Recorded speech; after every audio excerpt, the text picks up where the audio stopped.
How did I end up in Mongolia? I guess I started going down this avenue of having a career in looking at the world's poor and oppressed and getting them, God willing, the skills and the resources that I've been lucky enough to have. And there was this perfect job in Mongolia going. Jumped on board.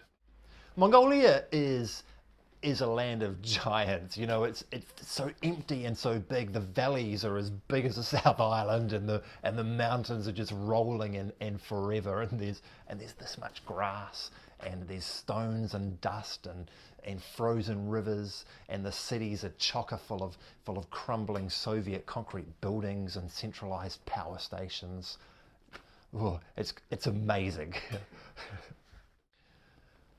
You know, you go into these rural houses, and there's just everything set up for feeding you this hot salty tea, the all sorts of spreads and vile dairy products that they find. The hospitality is such that when people go out and tend to their flocks, they'll leave a big flask of steaming hot salty tea there, just waiting for some random passerby to stroll in and help themselves. They might come back home and find some dude asleep on their couch. It's completely normal. There's not even a thank you, because it's just so assumed. They're so welcoming and so warm.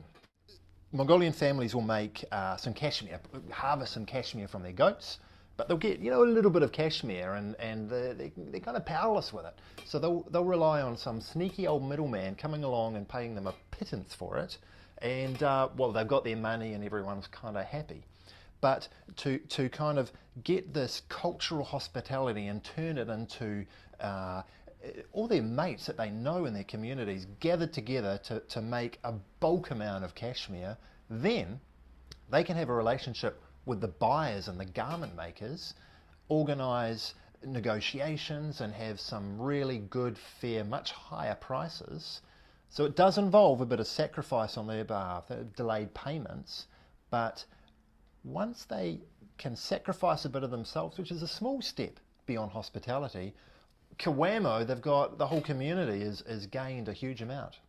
What being salty and being a Christian means to me, and what it meant to Mongolia, was to seek out the beautiful stuff that happens in rural Mongolia where I was working. In this case, the incredible hospitality of these nomadic herders, and say, this is good, but what can we do to increase that flavour, to really get in amongst what already exists, but in a more godly way, and exacerbate the benefits to the whole community, not just the individuals, but to the whole community, in hope and power and negotiations, not in a nasty way, but because they're just so oppressed, getting out that flavour that already exists into something that's really quite beautiful.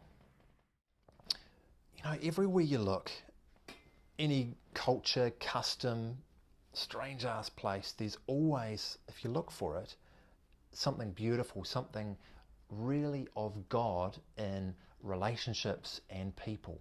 And if you can get yourself into that seeking mindset and pray like crazy for finding it, that's your in. That's your in, where you can add some beautiful Christ-like salt and really get those flavours pumping.